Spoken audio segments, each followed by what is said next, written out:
چیز کی سخت ضرورت ہے۔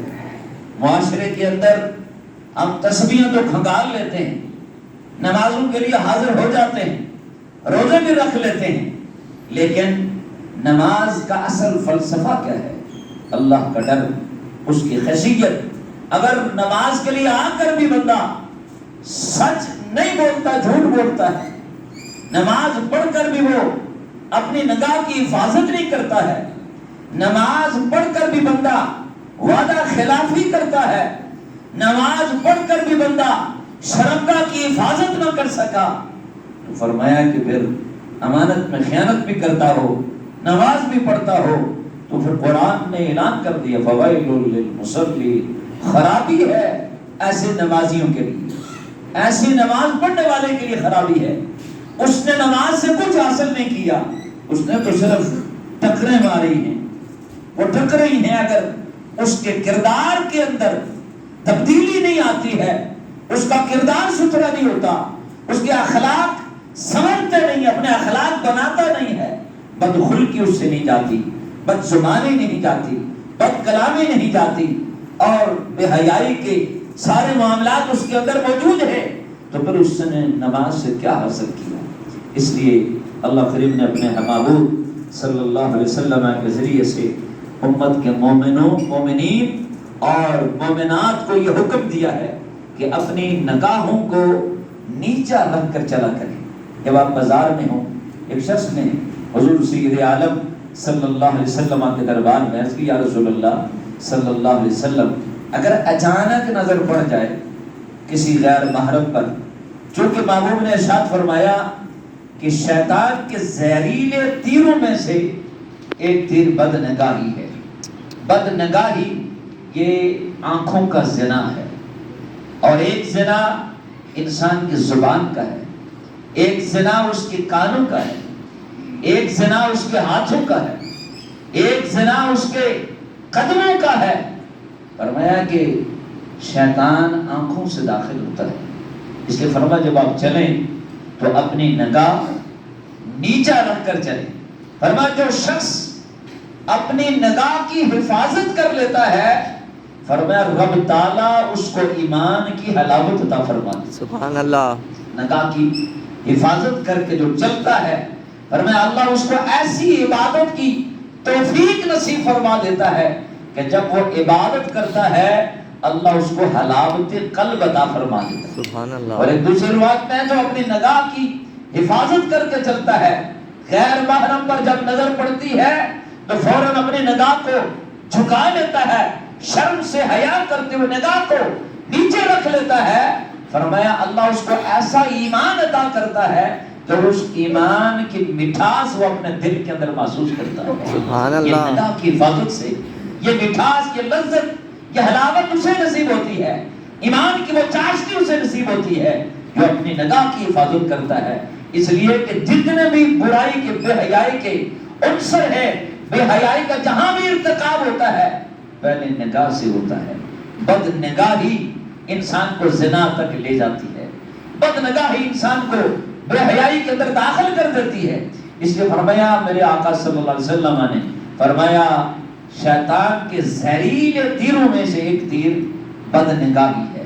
فرمایا جب وہ یہ تیر چلاتا ہے بد نگاہی کا تو پھر انسان کو برائی کے اندر مبتلا کر دیتا ہے، اس کا قلب گندا ہو جاتا ہے، اس کی سوچ کے اندر خباثت آ جاتی ہے، اس کے خیالات کے اندر نحوست آ جاتی ہے، اب اس سے تقوی جاتا رہتا ہے، حیا اس سے چلی جاتی ہے۔ فَإِذَا فَاتَقَ الْحَيَاءُ فَفْعَلْ مَا شِئْتَ، جب بندے کی حیا فوت ہو جائے پھر فرمایا پر جو چاہے مرضی وہ کر لے۔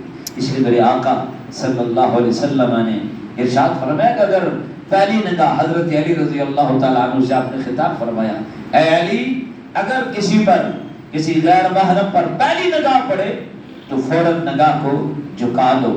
فرمایا اگر دوسری طرف دوسری نگاہ آپ نے پلٹ کر دیکھی تو فرمایا پھر وہ آپ کی اختیار میں تھا، پہلی غیر اختیاری ہے، اچانک نگاہ پڑ گئی تو فرمایا کہ فوراً جھکا لو۔ دوبارہ پلٹ کر جب آپ نے دیکھا فرمایا یہ پھر شیطان کی نگاہ ہے، یہ آپ کے نفس نے تقاضا کیا ہے، شیطان نے تقاضا کیا ہے، اس پر پھر مواخذہ ہے، فرمایا یہ پھر آنکھوں کا زنا ہوگا، آنکھوں کا زنا ہوگا۔ کانوں کا زنا، زبان کا زنا کیا ہے؟ آپ جب کسی سے بے حیائی کی بات کرتے ہیں، گفتگو کرتے ہیں، بے حیائی کی جب باتیں کی جاتی ہیں، فرمایا یہ زبان کا زنا ہوتا ہے۔ اور جب آپ بے حیائی کی باتیں اپنی کانوں سے سنتے ہیں، چسکا لیتے ہیں، اس کی لذت لیتے ہیں، کانوں سے یہ باتیں سن کر بے حیائی کی باتیں غیر معلوموں سے، تو فرمایا یہ آپ کی کانوں کا زنا ہے۔ اور فرمایا جب آپ کسی غیر محرم کو چھوتے ہیں، ہاتھ ملاتے ہیں بغیر کسی شرعی عذر کے، وہ شرعی عذر ہو گیا اس میں معافی ہے، لیکن شرعی عذر نہیں تھا، آپ نے غیر محرم سے ہاتھ ملایا، اس کو چھوا، فرمایا آپ نے اپنے ہاتھوں سے زنا کیا۔ کیا آج ہم اس چیز سے محفوظ ہیں؟ ہمیں اپنے معاشرے میں غور کرنا چاہیے۔ جب شادی بیاہ کی تقریبات بالخصوص جب ہوتی ہیں تو وہاں پر کیا نہیں ہوتا؟ اکثر لوگ تو درمیان میں پردہ حائل کرنا بھی برائی سمجھتے، یعنی جب کھانا کھایا جاتا ہے، ولیمہ ہوتا ہے یا مہندی کی تقریبات ہوتی ہیں، اس میں ہم درمیان میں کوئی پردہ حائل نہیں کرتے، مخلوط نظام ہے، وہیں عورتیں ہیں وہیں مرد ہیں۔ مجھے بتائیں کون سا مرد وہاں پر جو ہے وہ فرشتہ صفت ہے؟ کون سا شخص ایسا ہے کہ جس کے اندر، یعنی ایک باپ اور بیٹی جوان قریب بیٹھے، میرے رسول صلی اللہ علیہ وسلم نے ارشاد فرمایا بتاؤ کیا تم نے شیطان کو مار ڈالا ہے؟ باپ اور بیٹی کے اندر یہ عنصر ہے۔ میرے محبوب نے احتیاط فرمایا کیا تم نے شیطان کو مار ڈالا ہے کہ جوان بیٹی کے تو قریب بیٹھا ہوا ہے؟ ایک ماں جو ہے اور بیٹا جنگل کے راستہ سے حضور سید عالم کے دربار میں آئے، آپ نے فرمایا کس راستے سے آئے ہو؟ ماں بھی جوان تھی، بیٹا بھی جوان ہے، کس راستے سے آئے ہو؟ یا رسول اللہ جنگل کے راستے سے۔ فرمایا صحرا سے آنا چاہیے تھا، کیا تم نے شیطان کو مار ڈالا؟ ذرا غور کیجئے۔ اور پھر یہاں لوگ کہتے ہیں وہ جناب پردہ تو جی دل کا ہوتا ہے، وہ دل کا کون سا پردہ ہوتا ہے؟ شیطان پہلے آنکھوں سے داخل ہوتا ہے، پھر دل کے اندر اثرات ہوتے ہیں، پھر شرم کا اس کو انجام تک پہنچاتی ہے، پھر زنا کا ارتکاب ہوتا ہے۔ اس لیے سب سے پہلے اپنے نگاہ کی حفاظت کیجیے۔ جو بندہ اپنے نگاہوں کی حفاظت نہیں کرتا ہے وہ بندہ بے حیائی سے بچ نہیں سکتا، وہ برائی سے بچ نہیں سکتا، اس کا تقوی کبھی قائم نہیں رہ سکتا۔ وہ زنا کا ارتکاب ایک نہ ایک دن اپنے ہاتھوں کا زنا کرے گا، کانوں کا زنا کرے گا، بے حیائی کی باتیں شروع کرے گا۔ جب ہاتھ، کان اور پاؤں زنا کرنا شروع کر دیں گے، اب شرمگاہ کے زنا تک وہ پہنچ جائے گا۔ اس لیے اللہ کے محبوب صلی اللہ علیہ وسلم پر قرآن نے یہ فرما دیا، حکم دیا رب العالمین نے، محبوب فرما دیجئے کہ اپنی آنکھوں کی بھی حفاظت کریں، آنکھیں نیچی نگاہیں رکھا کریں چلتے ہوئے، اور فرمایا کہ اپنی شرمگاہوں کی بھی حفاظت کریں۔ یہی حکم مومنات کو دیا، مومن عورتوں کو بھی یہ حکم دیا کہ آپ بھی جب چلا کریں تو یہ ہماری ذمہ داری ہے کہ ہم خود بھی بے حیائی سے رکیں اور اپنی بیوی کو، اپنی بیٹی کو، اپنی ماں کو، اپنی بہن کو ہم اس کی تعلیم دیں۔ جب تک ہم اس کی تعلیم نہیں دیں گے اور ان کو ان چیزوں سے آگاہ نہیں کریں گے تو پھر ایک عورت چار مردوں کو لے کر جہنم میں جائے گی، ہے نا؟ اگر آپ اپنی بیٹی کو منع نہیں کرتے تو وہ بیٹی کہے گی میرے باپ نے مجھے بتایا ہی نہیں، وہ اس کو لے کر جہنم میں جائے گی۔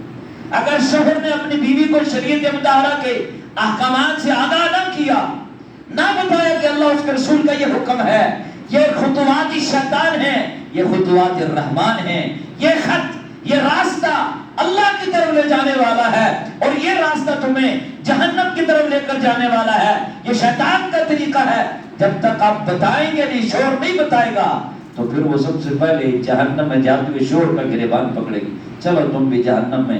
اس نے کبھی غیرت نہیں کھائی، اس کے آج تو ایسے بھی بے غیرت اور کمینے لوگ بھی موجود ہیں، بیوی کو گاڑی کی فرنٹ سیٹ پر بٹھاتے ہوئے پینٹ پہن کر بیٹھ، ایسے بھی ہیں جو بالکل برینا اور اس میں اپنی عزت ماب سمجھتے ہیں۔ مجھے بتاؤ کون ایسا شخص ہوگا کہ عورت کا جسم بھڑکیلا، اسی لیے نا آپ یہ شرعی مسائل جب پڑھتے ہیں تو آپ کہتے ہیں ناف سے لے کر یہ گھٹنے تک سترے عورت ہے۔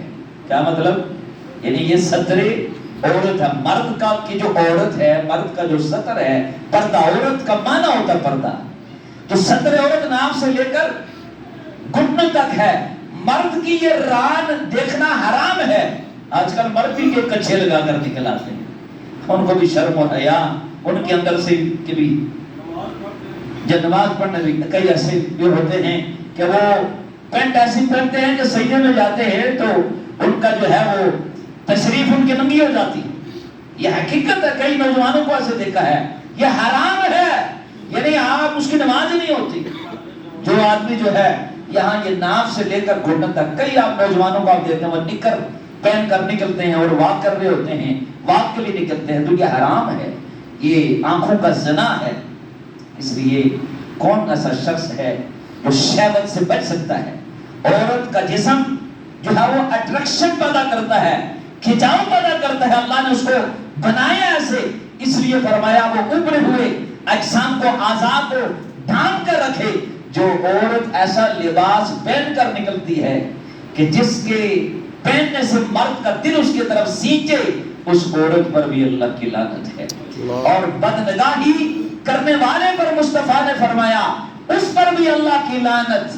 اور جس کی طرف بدنگاہی کی جائے، یعنی جس نے اپنا لباس ایسا پہنا کہ اس کو غیر محرم جو وہ گھور گھور کر دیکھیں جیسی بازاروں میں ہوتا ہے، کون اس سے بچتا ہے؟ اس لیے دوستو یہ آنکھوں کا زنا ہے، اس پر بھی رسول اللہ نے فرمایا اللہ کی لعنت ہے۔ جو جس کی طرف بدنگاہی کی جائے اور جو بدنگاہی کرنے والا ہے اس پر بھی لعنت کی گئی ہے۔